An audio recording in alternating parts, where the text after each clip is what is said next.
आप सभी को एग्जाम नैनो यूट्यूब चैनल में हार्दिक स्वागत है। झारखंड शिक्षक भर्ती परीक्षा को लेकर के एक नया अपडेट आज जो है आपका सामने आया है। 4 अप्रैल 2024 को जेएसएससी की ओर से ये नोटिस रिलीज किया गया और इस नोटिस के माध्यम से जेएसएससी ये बताने के प्रयास कर रहा है कि किसका किसका एप्लीकेशन जो है एक्सेप्टेड हुआ है और किसका किसका रिजेक्ट हुआ। भारी मात्रा में जो है एप्लीकेशन को रिजेक्ट किया गया है। हम लोग डिटेल्स में देखेंगे कि कितने एप्लीकेशन रिजेक्ट हुआ है और रिजेक्ट होने के पीछे के कारण क्या है।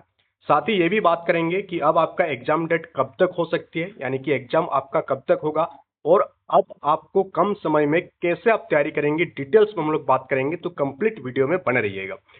आप अगर नोटिस को देखेंगे तो यहाँ साफ साफ लिखा हुआ है कि 19 जनवरी से 23 जनवरी के मध्य रात्रि तक जिन आवेदकों से ऑनलाइन आवेदन प्राप्त किया गया था उन सारे आवेदनों को जो है जांच करने के बाद रिजेक्ट किया गया कुछ आवेदनों को। उसके बारे में ये कंप्लीट नोटिस है आपका। तो पहला जो रिजेक्शन का रीजन है वो ये है कि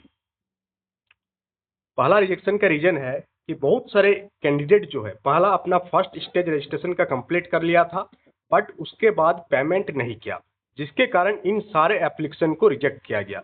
तो पेमेंट नहीं करने वाले एप्लीकेशन की संख्या जो रिजेक्ट हुआ है वो लगभग 9000 के आसपास है।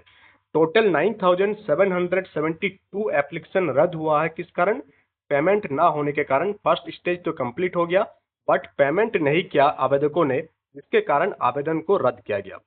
सेकंड कारण जिसके कारण आवेदन रद्द हुआ है, अगर आप देखेंगे तो सेकंड कारण है कि परीक्षा शुल्क तो भुगतान कर दिया, यानी कि पेमेंट तो वो कर दिए बट फोटो और सिग्नेचर जो है वो नहीं अपलोड किए, जिसके कारण भी भारी मात्रा में आवेदन को रद्द हुआ है।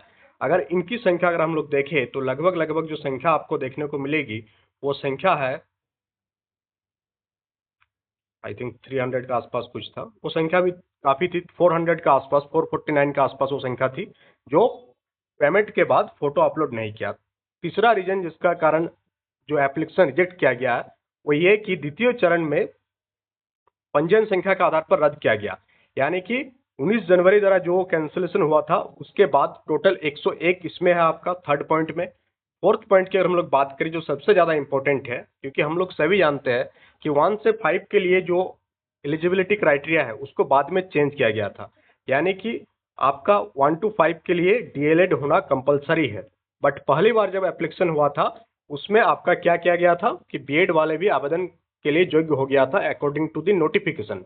बट इस नोटिफिकेशन के बाद उसको कैंसिल किया गया और उन सारे एप्लीकेशन की संख्या अगर देखेंगे जो लोग बीएड धारी है और 1 to 5 में अप्लाई किया हुआ था वो लगभग 3000 था। कितना था? 3000 आवेदन वैसे रद्द हुआ है जो लोग बीएड वाले थे और 1 to 5 में अप्लाई किए थे। तो इस प्रकार से अगर देखेंगे हम लोग 9 से 3 12,000 एंड 15,000 के आसपास का एप्लीकेशन जो है रद्द हुआ है विभिन्न विभिन्न कारणों से। और ये यही चीज आयोग जो है स्पष्ट कर दिया कि हाँ इतने आवेदन को रद्द कर दिया गया है आयोग की ओर से। अब आपके मन में आ रहा होगा कि अब एग्जाम कब होगा। अब इससे एक चीज स्पष्ट हो गया कि जेएसएससी जो है एक्टिव मोड में है और आपका एग्जाम भी बहुत ही जल्द करा सकता है।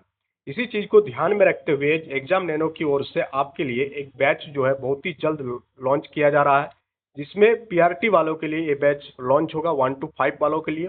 इसमें कंप्लीट सारे चीजें आपको देखने को मिलेगी according to the JSSC syllabus. पूरा कंप्लीट एक वीडियो बना के आपको दिया जाएगा। सारा चीज आपका प्रक्रियाधीन है, यानी कि आपका नोट्स तैयार हो रहा है, टेस्ट सीरीज आपका बन रहा है, जिसके कारण ये अभी लॉन्च नहीं हो रहा। 15 अप्रैल को ये बैच जो है सभी के सामने आ जाएगा और एग्जाम नैनो एप्लीकेशन के थ्रू इस बैच को आप एक्सेस कर सकते हैं।